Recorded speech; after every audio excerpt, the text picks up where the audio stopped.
Welcome to Bahasa Bali, lesson 41. Today's lesson we'll start off with something you hear fairly commonly, and if I want to know whether I call someone either older brother or father, because in Bali it's important to get those generations right. You know, whether I call someone older brother, if I don't quite know where he fits in, he might be 10 years older than me or 15, I'm not quite sure.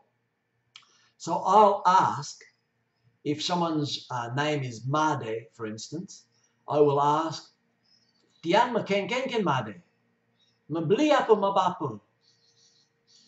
So you can see I'm asking, makenkenken Made? How do I refer to you as? Mabli apa mabapa? Now, if he wants to be referred to as Bli, to be called older brother, then he would answer, Na mabli daddy. So he's saying, yes, call me Bli. And you hear that very often. Very good to know that. Now, another word that we have in Balinese, this is all related to temple activity and offerings. To work at the temple, that is to go along and serve at the temple, the word is aya. Aya. You quite often hear this. Kau ngayin di pura, kau ngayin di pura. Now, instead of ngayahin, they pronounce it ngayin, like kalin, kalahin. So, kau ngayah di pura, kau ngayin di pura, very commonly heard. It's a very large part of what Balinese people do in Bali is serve at the temple by making things and that. The women will quite often be occupied by making the offerings out of coconut leaves, and that is jait, and they are mujajaitan. Mujajaitan, that's when they're making the offerings with those little bits of sharpened bamboo fronds.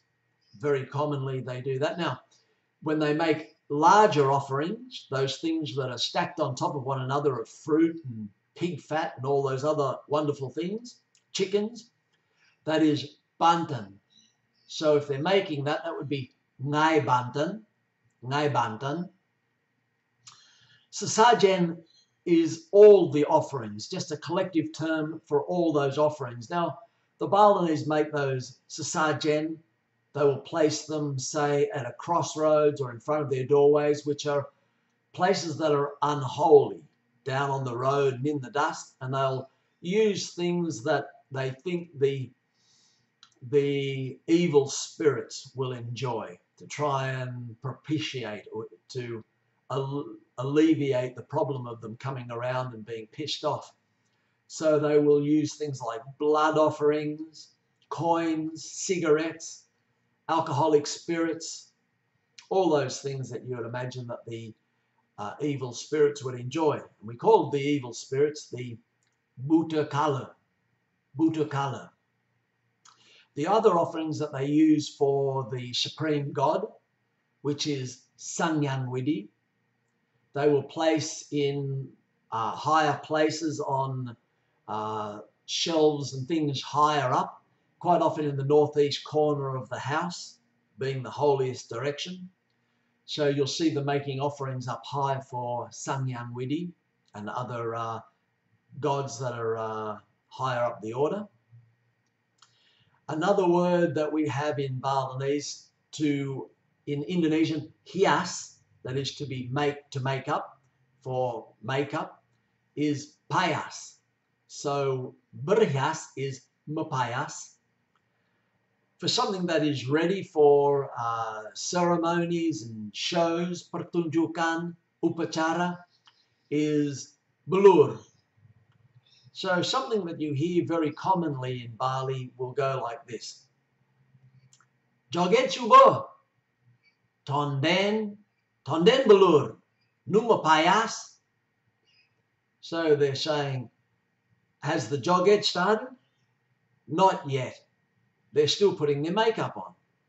So that's something you hear very commonly. So I hope that all helps. Just little bits that might help you along the way in Balinese. So remember, ngalap biu. Very important. Cheers.